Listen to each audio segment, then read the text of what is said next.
સંતો તો થાય જ છે, બધે થાય છે. ઠેઠ લંકા સુધી થયા હોય તો અહીં કેમનું હોય?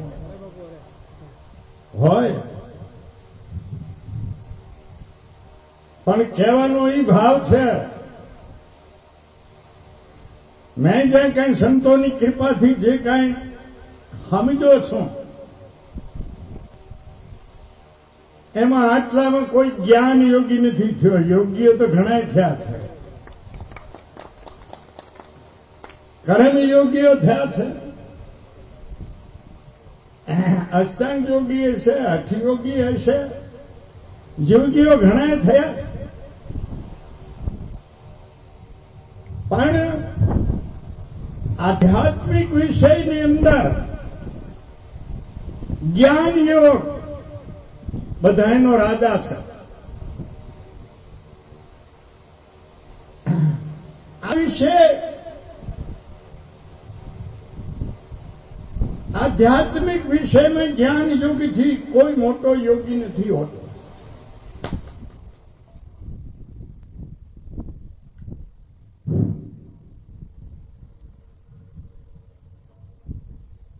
શ્રી મણિરામ બાપુ જ્ઞાન યોગી હતા અને એમનું પ્રમાણ મણિપ્રકાશ છે. જ્ઞાન યોગ છેલ્લો સ્ટેપ છે, હાર્ડ છે.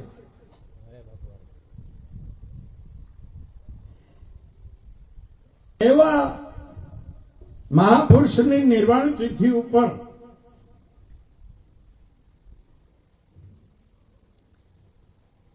ભક્તિ કરે પાતાલ में प्रगट હોય આકાશ, ડાબી ડૂબી રહેની કસ્તુરી કી વાસ. આ પીરાની દેખું કહેવાય. બાપા રહેત્યું તપે હણી ગયા. આ પીરાની દેગ છે. મણિરામ બાપુ નો શરીર ભલે છૂટી ગયું છે પણ પોતે તો મોજુદ છે આપણી પાસે. હો, તમે માનો યા ન માનો, મારી પાસે તો છે. અને વહી પ્રેરણા દે રહે હૈ. ये મને તો ઈ પ્રેરણા દઈ રહ્યા છે. તો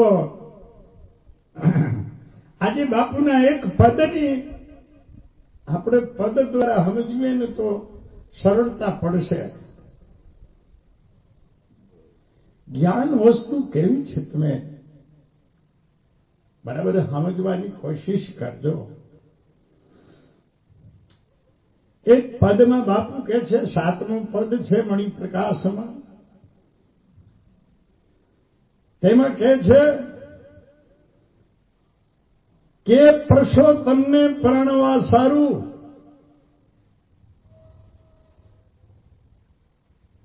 મેં પ્રેમની કફની પહેરી. ભલા પુરુષોત્તમ શું હશે? દેખીએ એક શબ્દની અંદર શું બાકી રહી જાય છે? પુરુષોત્તમ. પૂર્ણમહદમ પૂર્ણમુદચ્યતે પૂર્ણશય પૂર્ણમાદાય પૂર્ણમેવાવશિષ્યતે ઓંકારાય બિંદુ સ્યુકત નિત્ય ધાણીતિ યોગીમ કામદમ મોક્ષચ્છય ઓંકારાય નમો નમઃ. બાપુ કે હું ખરેખર જે પુરુષોત્તમ છે, હું પુરુષોત્તમ ક્યાં છે? જે પુરુષોત્તમ પૂર્ણ રીતે અવકાશમાં ખરેખર વ્યાપક છે, પ્રગટ છે, અવકાશને ખરેખર અવકાશ દઈ રહ્યો છે. જે પુરુષોત્તમ વાયુમાં રહીને ખરેખર સુખ દઈ રહ્યો છે, શક્તિ દઈ રહ્યો છે, આયુષ દઈ રહ્યો છે.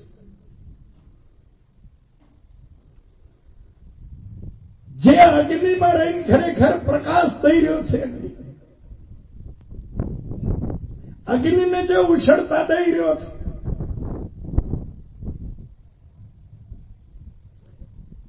જળને જે શીતળતા દઈ રહ્યો છે, વહાણ દઈ રહ્યો છે, રસ દઈ રહ્યો છે,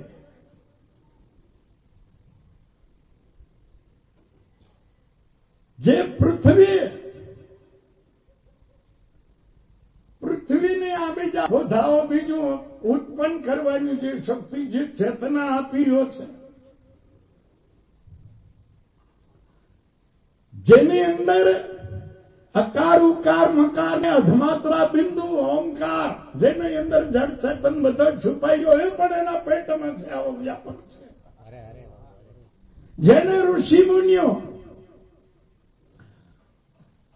એની કામના કરીને ખરેખર આ સંસારને છોડી અને જે પુરુષોત્તમને પ્રાપ્ત કરવા માટે આ જગતને તાંજલિ આપી અને એની પ્રાપ્તિ માટે, એને પ્રણવા માટે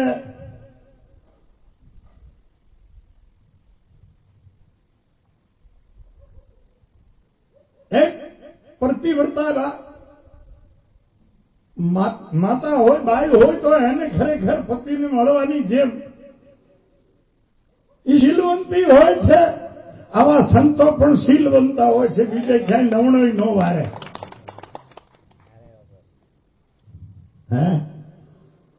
તો આવા જે પુરુષોત્તમ તેને પરણવા માટે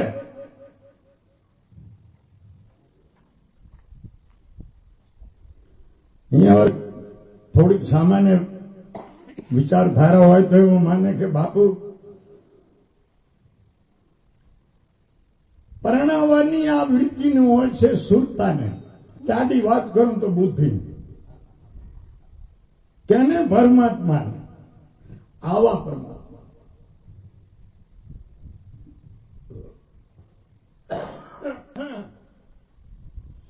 પ્રેમની કફની પહેર્યા વગર ન થાય. આ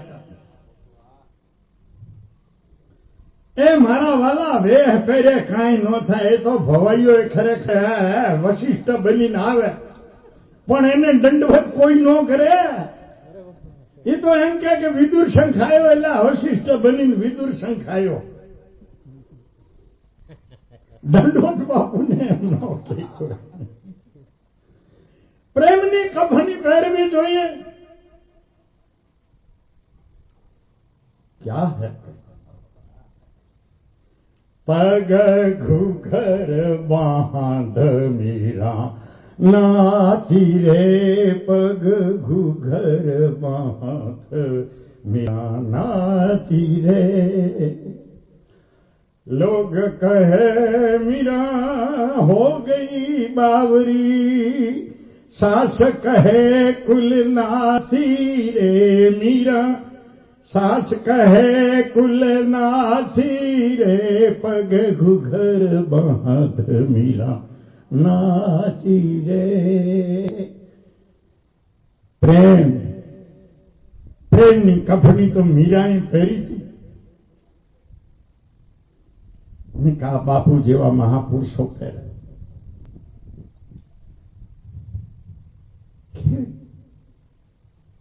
પ્રેમ કેવો કરંટ છે. લોકો કહેવા માંડ્યા કે મીરા પાગલ થઈ ગઈ છે, ગાંડી થઈ ગઈ છે. એક રાજરાણી થઈ, મેળતાની રાજકુમારી ભોજરાજની રામારણ, અને બાવાઓ ભેરી ખરેખર ઘૂઘરા બાંધી અને પખવાજ લઈને નાચે છે. આ ગાંડી થઈ ગઈ છે. સાસુ કે અમારા કુળને કણક બેહાર્યું.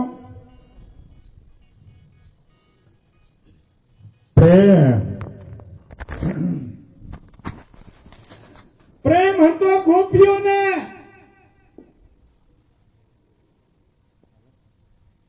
એ કૃષ્ણ હારું ખરેખર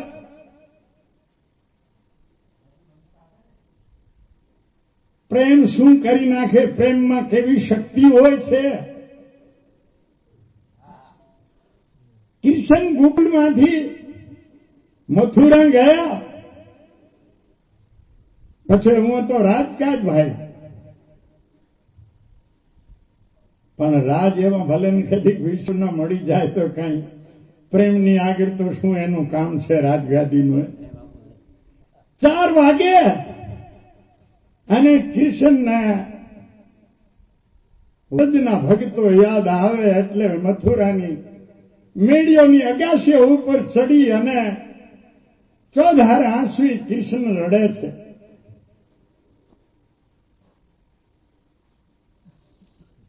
ઉદ્ધવજી દુઃખી થાય, ખૂબ તકલીફ થાય. ઉદ્ધવજી કે ભગવાન પણ તમે રડો છો કેમ? તો ભાઈ હું જે રડું છું એનો કોઈ ઉપાય નથી. આવા પ્રેમી ભક્તો હોય ને એ જ્ઞાનીઓનું ખરેખર જ્ઞાનીઓને ક્યારે નમી જવું પડે. પ્રેમ એક આવી વસ્તુ છે. ઉદ્ધવજી જ્ઞાની હતા, જ્ઞાનનું મહત્વ હતું એને. પ્રભુ કોઈનો કોઈ ઉપાય બતાવો તો કે ઉપાય નથી, તો કે ગમે તકલીફની ઉપાય તો હોય પ્રભુ. કે ઉપાય તો છે પણ કઠિન છે, અસંભવ જેવો છે. બતાવો, હું સંભવ કરીશ. તો કે વ્રજના ભક્તોને રોતા છાના રાખ. આજ અમને વિશ્વાસ ક્યાં છે ભાઈ? આજે અમને પરમાત્મા માટે ભક્તિ કરવા હું તમે નીકળ્યા છીએ, પણ સત્ય માથે ભરોસો ક્યાં છે? સંતોના વચન માથે ભરોસો ક્યાં છે? વેદો માથે ભરોસો ક્યાં છે આપણને?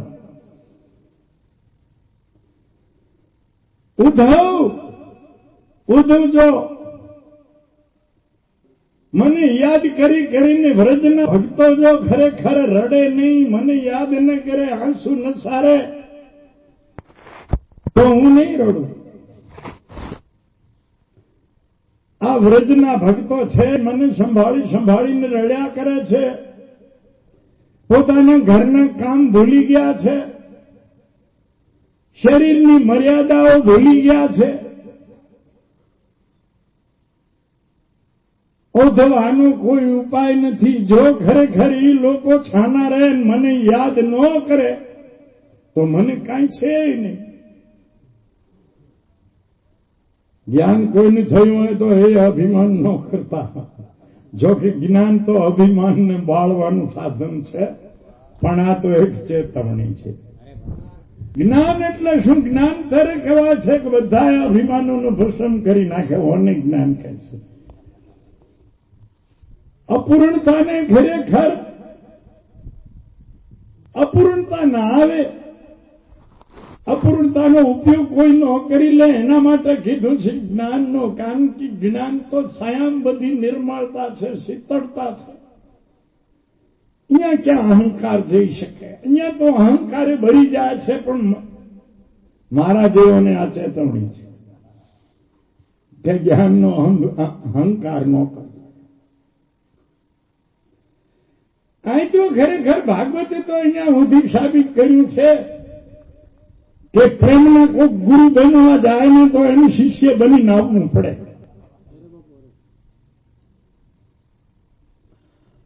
હું જાઉં પ્રભુ કોઈ ઉપાય બતાવો તો કે તું એનું સાધન બદલાય. વ્રજવાસીઓને બીજું સાધન કાંક દે, યોગ ભોગ માર્ગ બતાય, કાંક ધ્યાન બતાય, મારું ધ્યાન કરે.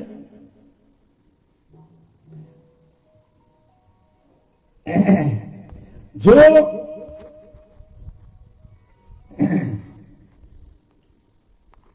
એ મને ભૂલશે તો તરત જ મને શાંતિ થઈ જાય. ઉદ્ધવ કે એમાં મોટી વાત છે, એ ગોળિયા લોકોને સમજાવવા. એમાં એ તો ગોળિયા ગામડાઓના કહેવાય.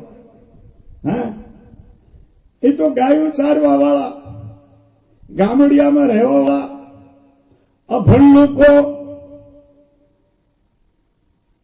એને વિચારે કોઈ દી સત્સંગે સાંભળ્યો નહીં, હવે એનું સાધન બદલાવવું એમાં ક્યાં મોટી વાત હતી. ઉદ્ધવજી તો ગયા. જે રથ ઉદ્ધવજી કૃષ્ણને બેસાડીને લઈ ગયા હતા એ જ રથ માથે પાછા આવ્યા તો ગોપીઓએ બધું જોયું કે ખરેખર રથ જે કૃષ્ણને લઈને ગયો તો એ રથ પાછો આવ્યો છે, કૃષ્ણ આયા હશે. તો કોઈ ગૌ દોતા હતા, કોઈ છાસ ઉતારતા હતા, કોઈ સ્ત્રી સ્વભાવ પ્રમાણે નાવીમાં વગર વસ્ત્રે નાતા હતા. કોઈને માથે ઉઠેલું હતું, કોઈને ઉઠેલું નતું. કોઈના હાથમાં લોટનો ગોળો હતો, કોઈના હાથમાં રોટલો હતો બનાવેલો અડધો અડધો. એ જે પરિસ્થિતિમાં સાંભળ્યું એ જ પરિસ્થિતિમાં બધા હાજર થઈ ગયા. ગોપીઓ આવી. અરે ઉદ્ધવજી, અમારા કૃષ્ણ શું કરે છે? કૃષ્ણ અમને ક્યારે યાદ કરે કે નહીં? અમારી ક્યારે વાત કરે કે નહીં? ગોપીઓની દશા જોઈ, ગોપીઓનો પ્રેમ જોઈને ઉદ્ધવજી ચકિત થઈ ગયા. ઓહ, શરીરનું જેને ભાન નથી.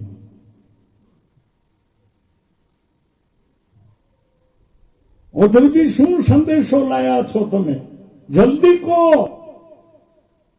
અમારો કનૈયો ક્યાં છે? શું કરે છે? અમને યાદ કરે કે નહીં? ઉદ્ધવજીએ હિંમત ભેરી કરી. ઘડીક તો હિંમત હારી ગયા કે શું કહેવું આ લોકોને. એટલે હિંમત ભેરી કરી અને કીધું કે હે ગોપીઓ, કૃષ્ણે તમને એમ કીધું છે કે યોગ કરો. હોય તમે કે યોગ કરો ને મારું આત્મા રૂપે તમારા હૃદયમાં ધ્યાન કરો.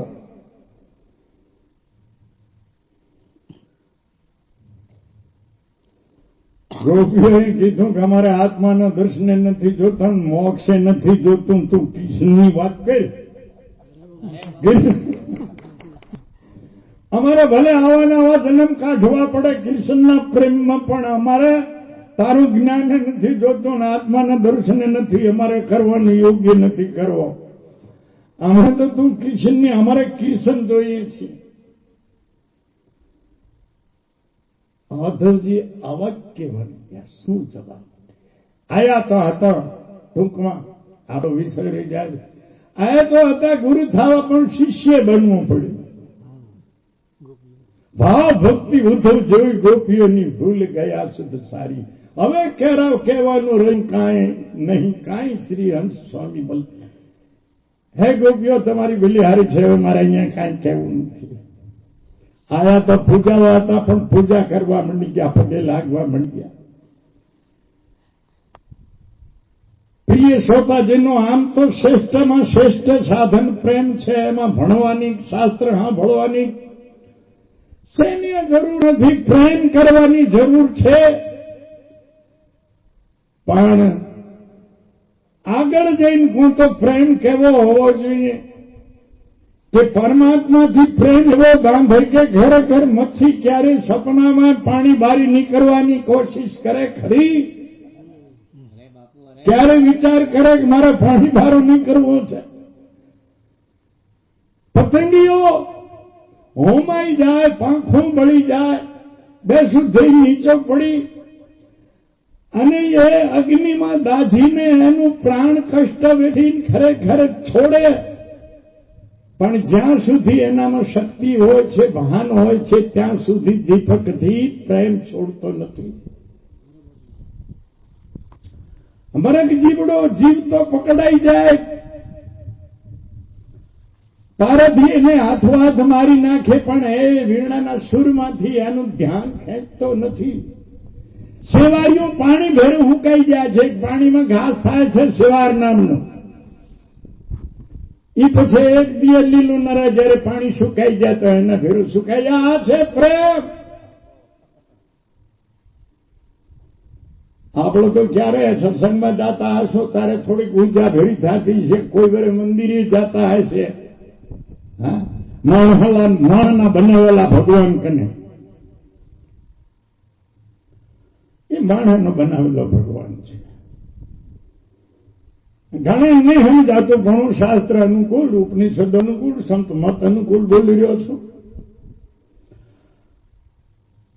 તો બાપુ એમ કે છે કે ભાઈ, પુરુષોત્તમને પરણવા માટે મેં પ્રેમની કફની પહેરી.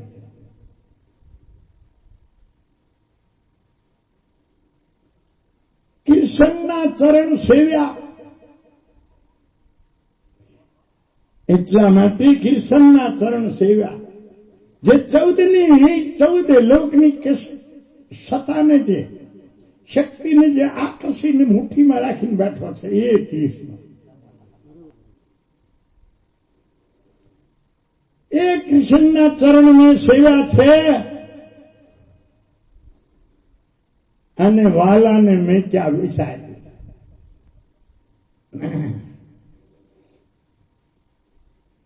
તો કે વાલાને કેમ વિસારી મેલ્યા? પ્રિય સભાજનો અહીંયા શરત છે, ભક્તિ કરીએ છીએ હું તમે. પણ શરત છે, પરમાત્માને શરણે જવું હોય તો ભૂલવું પડશે. આ બધું જે પદાર્થ વાલું છે, જે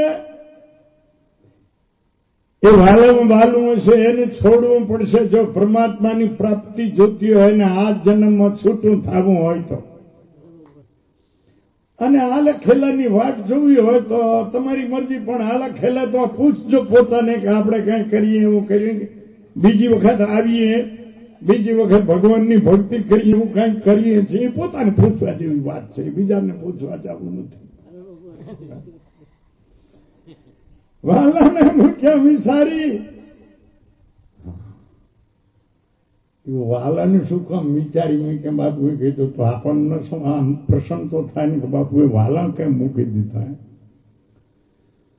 કે ભાઈ જે વાલા છે ને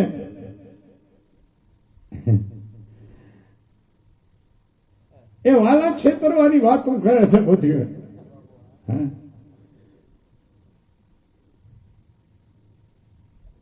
માતા હોય તો એમ કે પણ તમારી ઘરે આવીને ભોળ્યું શું? હું આખી દુનિયા છોડીને તમારી લારે આવી, પણ આ કઈ ભોળ્યું નહીં. દારૂ કરી કરીને મરી ગઈ. આ મોટા કુટુંબનું રસોડો કરી કરીને હેરાન થઈ ગઈ. ડોશી માના મેણા ટોણા ખાઈ ખાઈને હેરાન થઈ ગઈ. બાપો કહે કે તે મોટો કર્યો આવડો બધો તો હજી હારા કાંઈ સમજતને સમજણ પડતી. દીકરો કહે કે બાપુ એમાં તમે શું મોટાઈ કરી? તો જગતનો વ્યવહાર છે, બધા કરે છે, એમાં તમે કઈ એકલે થોડું કર્યું? આ મોટો ભાઈ તું એલા નાનો છો, તારે ના મારી સેવા કરવી, મારું માનવું નથી, મારી આજ્ઞા પણ નથી. કે તમે મોટા છો બાપ એટલે હું તો ઓછો સમજો, પણ તમે તો સમજવું તમારી તો ફરજ થાય. મોટા છો વાલા છેતરે છે બાપુ કે.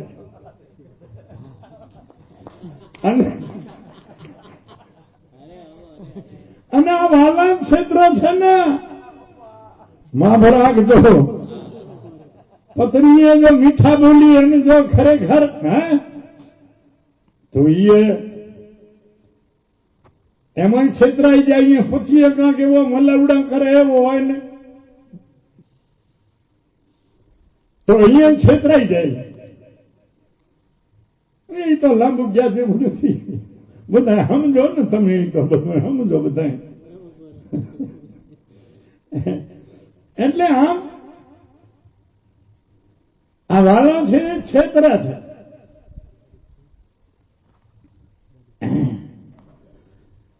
એટલે બાપુ કહે છે આ દુનિયાને દગાવાળી ભાવી અને હું ચેત્યો, બુદ્ધિ કાઢી લીધી બાઈ. આનાથી આ સંબંધ છે, આનાથી આ સંબંધ છે, એનાથી બારી કાઢી લીધી બુદ્ધિને. વાલામાંથી પાછી વારી. હવે હાલો કૃષ્ણ હામાં, સદગુરુ હામાં, પરમાત્મા હામાં, આમાં કાંઈ છે નહીં. આ છે ને બાપુ કહે છે કે વધારે ઓલું ન કરતો, ખીચામાં કાંક હશે એ મારે અટણ કાઢી લેશે, 2-5 રૂપિયા છે એ નહીં રહેવાય. હવે એને હું કામ નાખે? અમે તો આપણે જોઈએ છીએ. માટે બાપુ કહે છે કે આ જગતનો આવો દગો ભારીને મેં મારી બુદ્ધિને બારી કાઢી લીધી. આનાથી જગતમાંથી બારી બુદ્ધિ કાઢીને જ્યાં સુધી પરમાત્મામાં નહીં લગાડો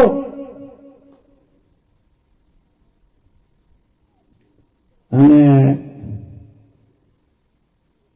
પહેલું સાધન તો છે ક્યારે લાગે કે આપણે પવિત્ર પવિત્ર જીવવા શીખવું જોઈએ. આંખથી કોઈ દોષ પાપ ન થાય, કાનથી કોઈ પાપ દોષ ન થાય, નાકથી કોઈ પાપ દોષ ન થાય, જીભથી કોઈ પાપ દોષ ન થાય, ચામડીથી કોઈ પાપ દોષ ન થાય, અને મનમાં ઘોડી ઘોડી ખોટું ન કરીએ.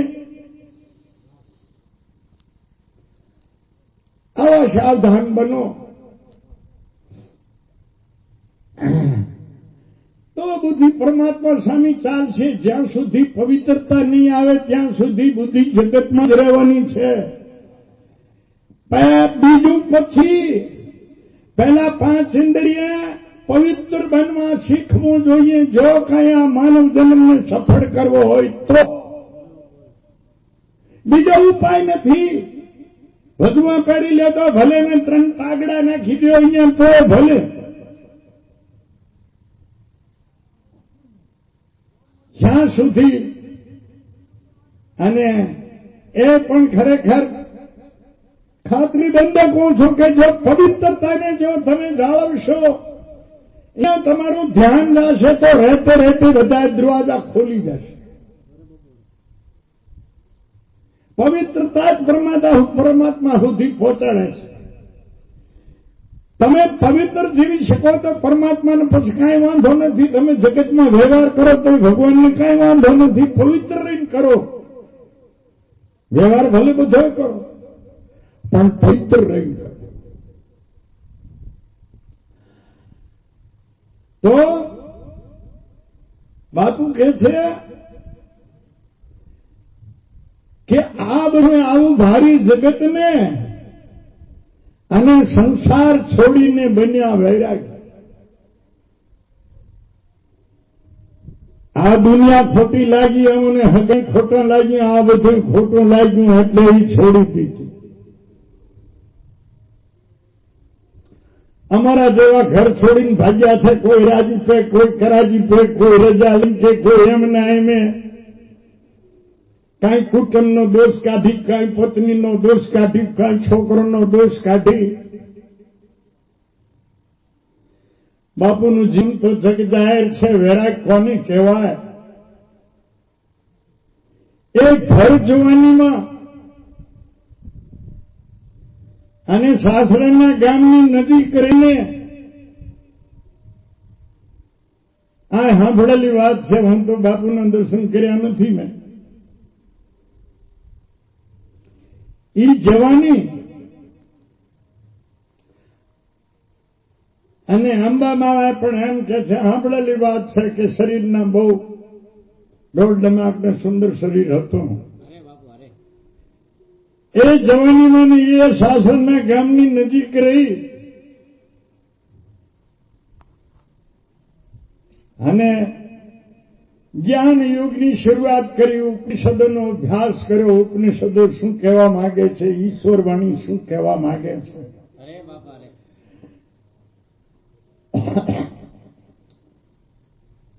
બધા કોઈ શાસ્ત્ર કોઈ શાસ્ત્ર પણ બાપુ તો સીધો ઉપનિષદોનો જ ખરેખર અભ્યાસ કર્યો છે, જ્ઞાન યોગનો.